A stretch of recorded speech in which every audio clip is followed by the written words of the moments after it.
வணக்கம், welcome to Jaya's kitchen. இன்றைக்கி தைத்திருநாள் பொங்கல் வாழ்த்துக்கள் உடன் ஆரம்பிக்கிறேன்.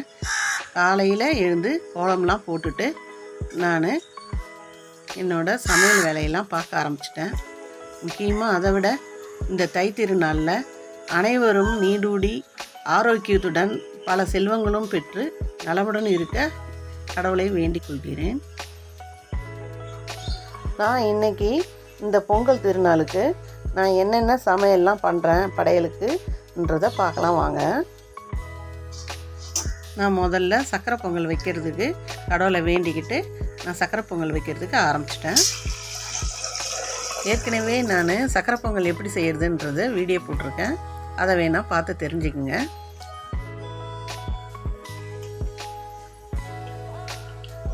பொங்கலோ பொங்கல், பொங்கலோ பொங்கல்.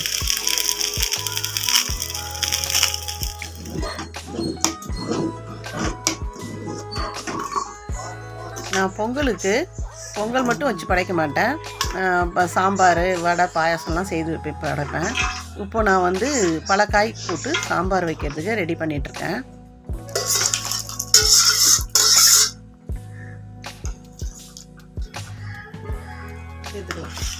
இப்போ நான் உருளைக்கிழங்கு ஃப்ரை பண்ணுறேன். நான் சாம்பார் வேலை முடிஞ்சது, இப்போ உருளைக்கிழங்கு ஃப்ரை பண்ணுறேன்.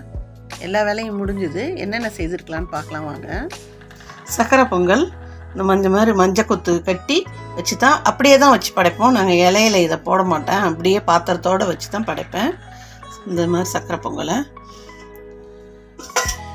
சேமியா பாயாசம், சேமியா பால் பாயாசம்,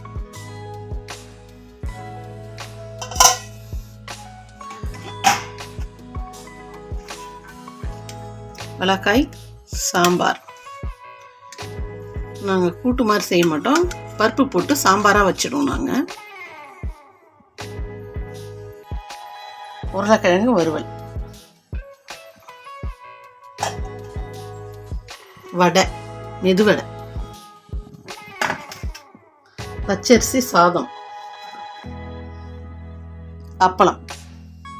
இனிமேல் விளக்கேற்றி படையல் வேலையை பார்க்க வேண்டியது தான். எங்கள் வீட்டில் பொங்கல் ரொம்ப சிறப்பாக போச்சு. உங்கள் வீட்லேயும் எல்லார் வீட்லேயும் பொங்கல் நல்லா சிறப்பாக போயிருக்கும்னு நான் நம்புகிறேன்.